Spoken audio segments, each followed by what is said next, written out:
President Trump's term will end in less than 2 weeks, but Democrats don't want to wait that long.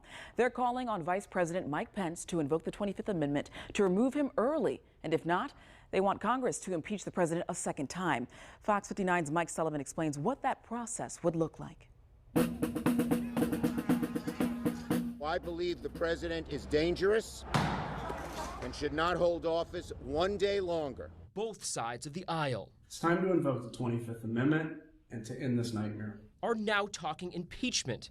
Others calling on Vice President Mike Pence to utilize the 25th Amendment. Well, I think in part this is really meant to be a kind of holding action. Leslie Lenkowski is a professor of public and environmental affairs at IU. The bottom line is there are 13 days left. It's kind of hard. Section 4 of the 25th Amendment allows the Vice President and the President's cabinet to send a statement to the House and Senate saying the President is incapable of his duties, transferring power to Pence. So far only been used when the president has been incapacitated. Such as the aftermath following the assassination attempt on President Ronald Reagan.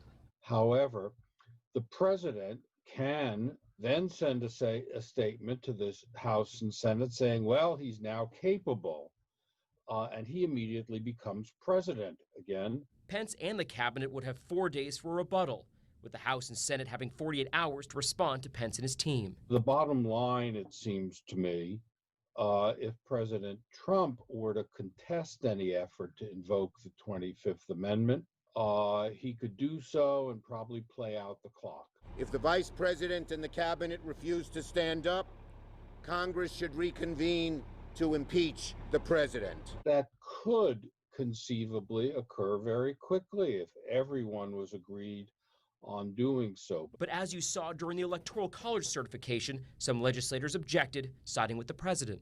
There are all sorts of procedural rules that can be invoked to slow the process down. Lenkowski saying the impeachment process would be null if incomplete before 13 days. And even if it went through, the president could still run again in 2024.